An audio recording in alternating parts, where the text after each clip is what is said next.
Oi, boa noite. Sejam todos bem-vindos, né? Sintam-se acolhidos no Centro Espírita Amor e Esperança, tá?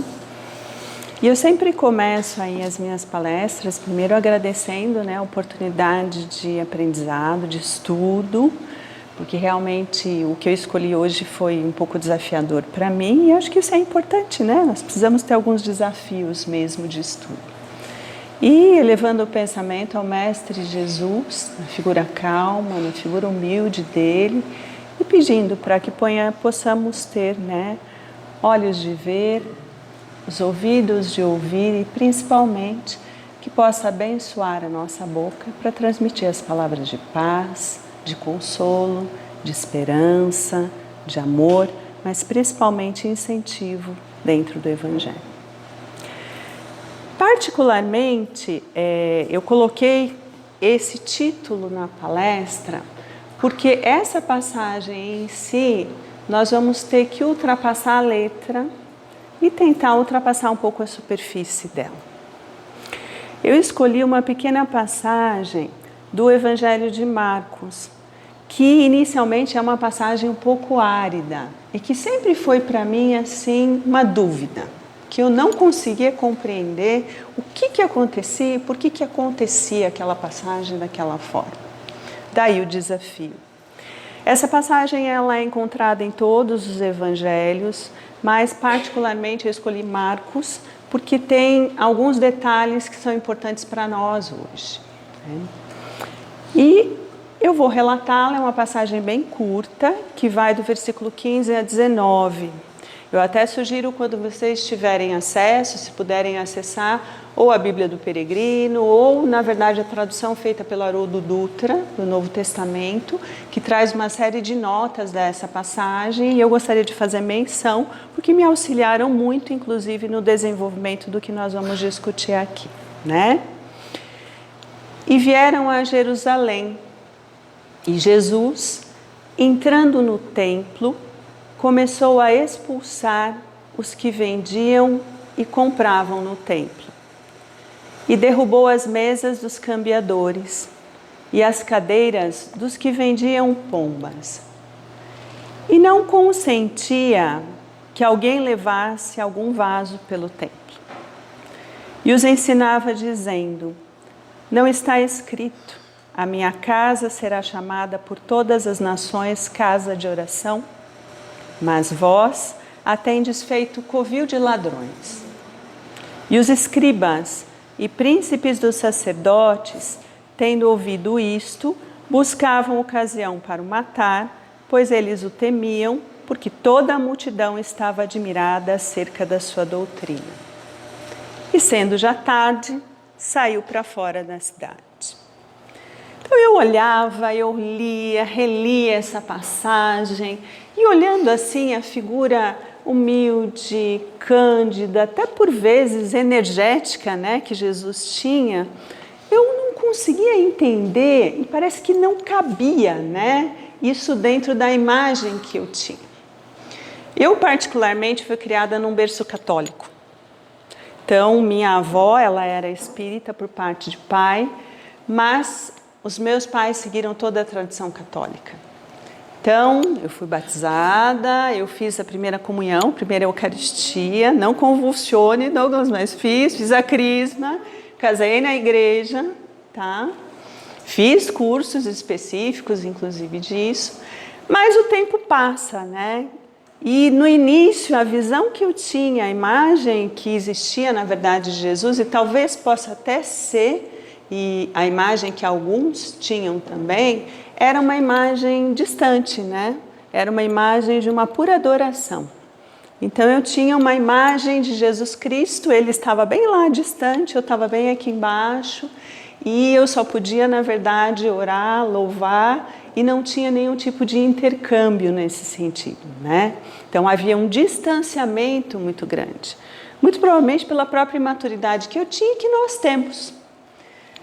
Mas com a graça de Deus o tempo passa, a doutrina chega, né? Temos pessoas abençoadas que nos chegam também, nos ensinam, nos abrem caminhos e a gente tem a oportunidade de aprender caminhos novos, aprender um pouco mais a respeito do Evangelho.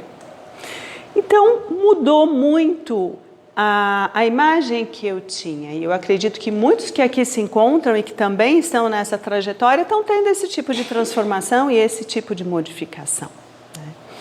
Saiu um pouco aquela imagem infantil de um Cristo meramente como um objeto de culto e surgiu, na verdade, aqui um Cristo diferente, um Cristo mais próximo, né? Um Cristo que, na verdade, pode ser encontrado dentro de cada um de nós.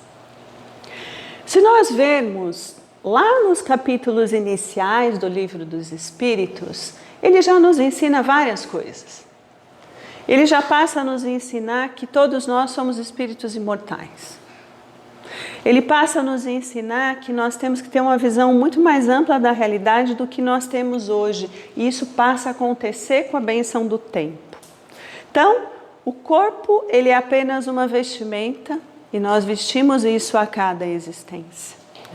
A vida, ela nada mais é do que uma experiência. E nós temos várias experiências. Nós todos já tivemos diferentes existências, muito provavelmente já estivemos juntos em outras épocas, em outras situações. Nós somos viajantes de tempo, a verdade é essa. E nós temos várias experiências valiosas para poder seguir em frente. Também nós percebemos uma situação importante nesse livro. Ele nos retrata algo que é a escala espiritual. E quando ele retrata essa questão de escala espiritual, ele nos mostra uma situação bem interessante. Porque existem espíritos que estão numa escala mais superior e outros espíritos que estão numa situação um pouco mais inferior. Existem alguns com entendimento maior, outros com entendimento menor. Então nós percebemos que existem lá degraus muito superiores, onde a gente pode encontrar o que nós chamamos como sendo os espíritos puros. O que são esses espíritos puros? Eles já atingiram, na verdade, a capacidade de exalar sabedoria, harmonia, amor, felicidade. Só que a escala que existe, muitas vezes, ela supera essa condição. Então, para além de um espírito puro, nós temos aí muitas vezes espíritos crísticos, aonde se enquadra Jesus. Então, o que a gente tem que entender? Nessa situação, nós encontramos espíritos que são governadores de planetas. Então, vamos imaginar o seguinte: será que eu posso comparar de uma forma clara e pueril, idêntica, a reação que Jesus teria e a nossa reação? Creio que não. Será que Jesus, se estivesse na rotatória e fosse fechado, que em Bragança é comum isso, né? Ele teria a mesma reação que nós temos, que eu tenho, que na hora que você é fechado, você esquece que é espírita, concorda? Você esquece totalmente que é espírita. Ele não teria. Nós nos modificamos com o tempo? Sim. Se todos nós olharmos para 10 anos antes, tirando o cabelo branco que existia em alguns, em mim pelo menos, eu diria, será que nós éramos diferentes? Sim. Melhores? Piores? 30 anos. Como é que nós éramos? Diferentes. Hoje, todos nós somos a nossa melhor versão, que nós conseguimos hoje. O Cristo, há cerca de 4,5 bilhões de anos atrás, já era o governador espiritual do planeta Terra. Ou seja, de uma forma clara, ele já participou, coordenou, orientou, acompanhou todo o planejamento e toda a gênese do que existe hoje. Essa é a envergadura do espírito que a gente está comentando aqui. E que, na verdade, passa a ser o centro do que a gente vê dentro da passagem. Então, particularmente, a gente vê que parece que tem algo que não coaduna, né? Será que realmente ocorreu dessa forma? Será que a expressão a ser colocada é realmente essa? E essa era a minha grande dúvida, exatamente quando eu olhava a envergadura do que eu tinha à frente. O que, na verdade, ele estava tentando expressar para nós? Porque eu sempre brinco e falo que o Cristo é o maior pedagogo que existe de todos os tempos e de todas as épocas. E como grande pedagogo, alguma lição ele gostaria de nos trazer, nos dar, além do fato propriamente dito. Porque nós não podemos nos ligar de uma forma clara e simplista somente à questão factual do que seria essa passagem. Isso significa que a gente tem que ultrapassar um pouquinho a letra que existe, ultrapassar um pouquinho a superfície que existe. Se nós olharmos, na verdade, o próprio Evangelho segundo o Espiritismo, no início dele, quando a gente folheia, né, se a gente lê com cautela, dá para você observar que Kardec ele fez uma menção muito importante. A menção que ele faz é que a leitura do Evangelho, ela na verdade acaba sendo expressa a partir de uma chave necessária de entendimento. Que essa chave é a própria decodificação que ele fez. Então, veja a importância da leitura correta e principalmente da possibilidade que todos nós temos e que a casa oferece nos diferentes cursos que a gente tem, de poder fazer isso de forma conjunta, né? Para entendimento. O que significa? Significa que Cristo, como grande pedagogo, ele se utilizou de algo que é designado como ação simbólica. Ele utilizou-se de um teatro, se a gente utilizar uma palavra mais simplista. Isso é muito comum dentro de várias frações bíblicas. O Douglas já comentou isso em algumas palestras dele. Se a gente olhar no Antigo Testamento, é muito comum a gente visualizar isso. Existem citações disso que a gente encontra em Ezequiel, em Jeremias, em Isaías. No próprio livro de Paulo e Estevão existe uma. Paulo foi abordado quando ele estava lá em Antioquia por um profeta. O profeta olhou para o Paulo, começou a fazer movimentos de convulsão, tirou o cinto de Paulo, prendeu a mão e o pé. O Paulo, doutor da lei, na hora ele entendeu o que significava. Por quê? Ele estava se dirigindo a Jerusalém. O rapaz, o profeta, ele estava fazendo uma ação simbólica, um teatro, para falar para ele, se você for para Jerusalém, você vai ser preso. E ele foi preso. Percebeu? Então, o Cristo, ele queria nos falar algo a mais, além da situação da ação. Só que tem mais um detalhe, vamos lá. A própria passagem, ela nos comenta o seguinte, que toda a questão política da época já estava de olho em Jesus. Eles já estavam tentando encontrar algum lapso para criar a situação da prisão e posteriormente da morte. Então, qualquer desvio que tivesse, eles iam pegar. O Templo de Jerusalém, ele era dividido em três partes. O Pátio dos Gentios aberto, onde se acontece essa situação, os animais, os cambistas, vendedores, etc. Uma antecâmara e a câmara principal. A antecâmara só seria visitada pelos judeus no Yom Kippur, Páscoa judaica. E a câmara restrita só sacerdote. Por que todo mundo ia para lá? Porque era o momento da Páscoa. Por que existiam animais? Por que existiam cambistas, vendedores? Porque a situação vigente da época eram os gentios judeus chegavam lá, eles tinham que adquirir os animais para fazer, na verdade, a oferta e sacrifício. Era mais ou menos isso. Então existia um câmbio monetário e existia a venda. Tá? Essa era a explicação do que existia e por que a gente encontrava isso. Só tem um detalhe, do lado do Templo de Jerusalém existia algo importante, que era a Torre Antônia. A Torre Antônia era uma das maiores fortificações romanas militares. Grande, enorme, com centenas de militares dentro, porque era uma região conflituosa, primeiro ponto. E segundo, o próprio templo tinha ali todos os vigilantes e todos os soldados específicos de manutenção de ordem. Então, peraí, se Cristo chegasse chicoteando, derrubando cadeira, quebrando tudo e expulsando todo mundo, isso não seria uma deixa para que realmente acontecesse a prisão e uma justificativa? Então, o que se expressa? Qual é a envergadura da situação que a gente vê? Jesus, ele utilizou algo que o povo já estava acostumado, que era essa ação simbólica vinda do profeta.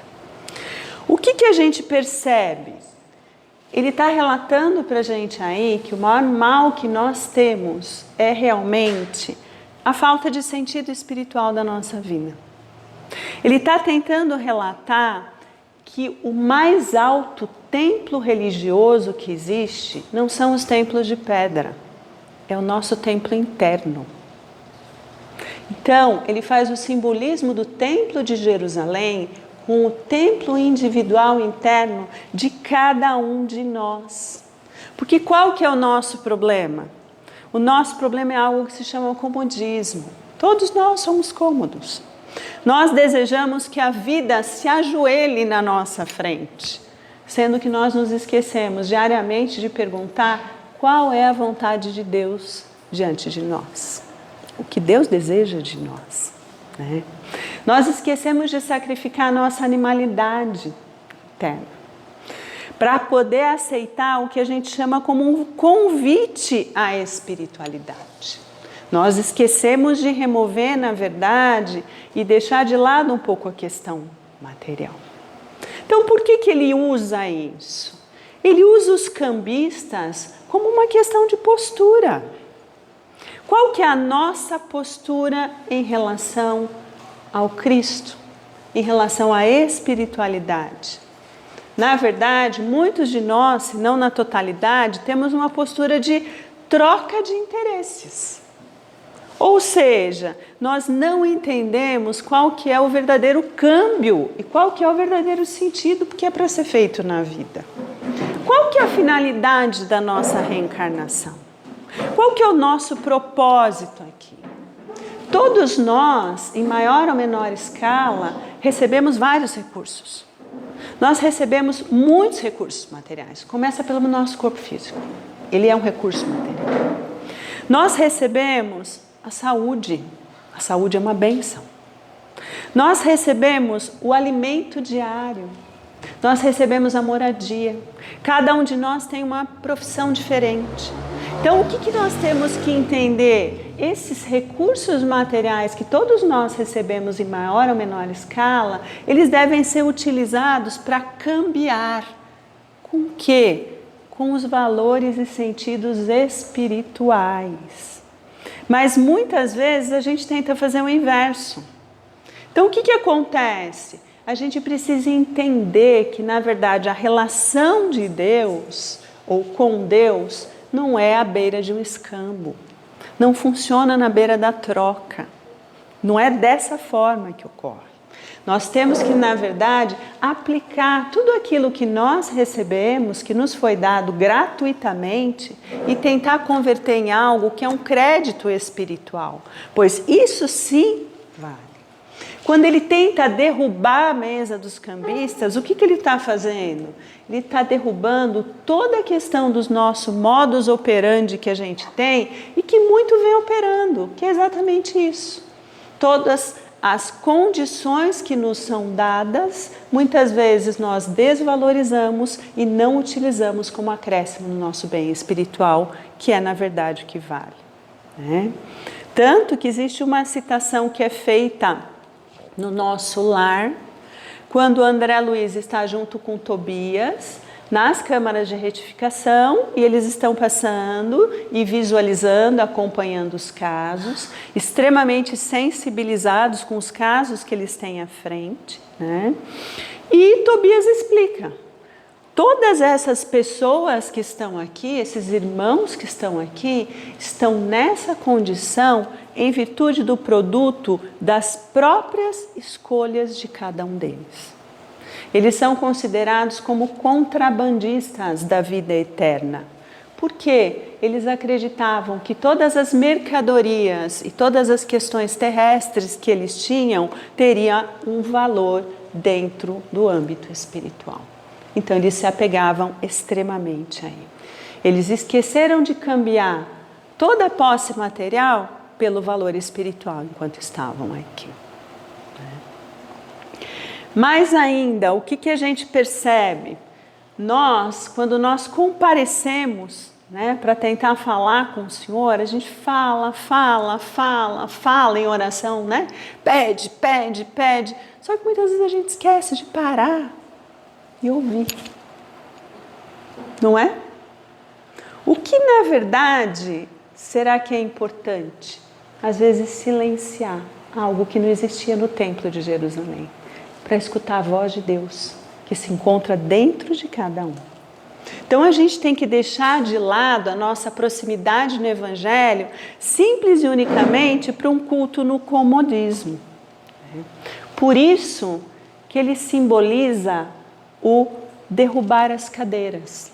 Por que ele derruba a cadeira? Porque quando você derruba a cadeira, o que a pessoa tem que fazer? Levantar. Ela tem que tomar uma atitude. Ela tem que mudar a relação dela. Então, derrubar a cadeira que ele coloca é exatamente o que ele nos pede. Mudar a nossa forma de visão, mudar o nosso trabalho, mudar o nosso encarar da nossa vida no dia a dia. Ter a capacidade de enxergá-la como uma bênção dada, dia após dia. A gente visualiza assim. Chico permanecia numa cadeira? O trabalho que foi feito por ele. Entre outros que a gente visualiza dentro do Evangelho. Mais ainda, ele comenta dentro da própria passagem a questão de que não se deveria andar com os vasos, com utensílios lá dentro. Por que não se presta a andar com utensílio? Porque nós não levamos para a vida espiritual nenhum utensílio. Ele é uma ferramenta que nós temos de usufruto enquanto estivermos aqui. A partir do instante que nós cerrarmos os nossos olhos físicos, todos os nossos utensílios aqui permanecem. E o que permanece conosco? Só o que nós trabalhamos e desenvolvemos dentro de nós. Então, o que percebemos? Na realidade, ele nos pede aqui a noção clara que o templo maior é o que eu tenho dentro de mim. A purificação do templo é a purificação do que eu tenho dentro de mim. É tentar me esvaziar do que é terreno, ciúme, inveja, ódio, cobiça, tudo que nós temos, que todos nós trazemos, né? Para que possamos nos encher do que realmente Deus nos coloca. De todo o sentimento proveniente de coração, como sendo a expressão de Deus. Por que ele fala que existia uma multidão no meio da colocação do templo? Porque uma boa parte das passagens do Cristo remete à multidão. Se a gente olhar, a mulher hemorroidiça, se a gente olhar, Zaqueu, o que isso nos faz refletir? Toda vez que nós tentamos seguir o caminho da porta estreita, sempre existe uma multidão tentando nos fazer desviar. Eu vou no Centro Quinta, mas por quê? Tem jogo, a novela tá boa, tem teatro, deixa para semana que vem, não é assim? Então, a multidão se interpõe, e é isso.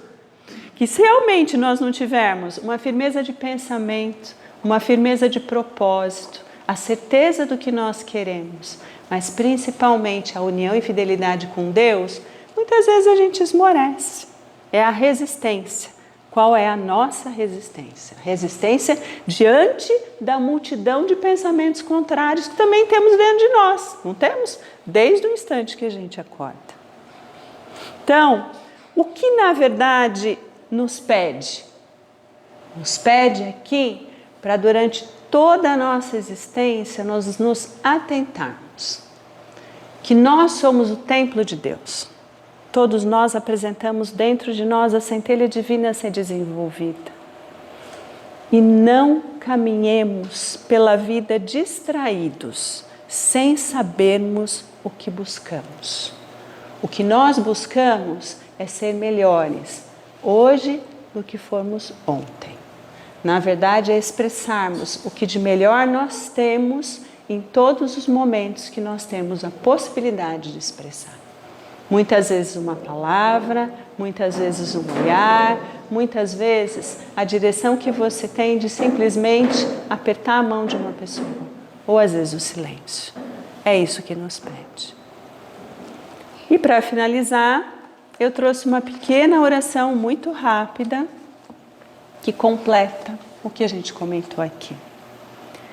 Senhor, ensina-nos a orar sem esquecer o trabalho, a dar sem olhar a quem, a servir sem perguntar até quando, a sofrer sem magoar seja quem for, a progredir sem perder a simplicidade, a semear o bem sem pensar nos resultados, a desculpar sem condições, a marchar para frente sem contar os obstáculos, a ver sem malícia, a escutar sem corromper os assuntos, a falar sem ferir, a compreender o próximo sem exigir o entendimento, a respeitar os semelhantes sem reclamar consideração, a dar o melhor de nós, além da execução do próprio dever, sem cobrar taxas de reconhecimento.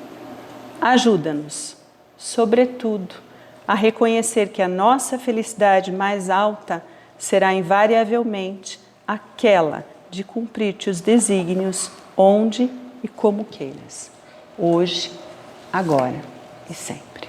Que assim seja. Muito obrigada, viu?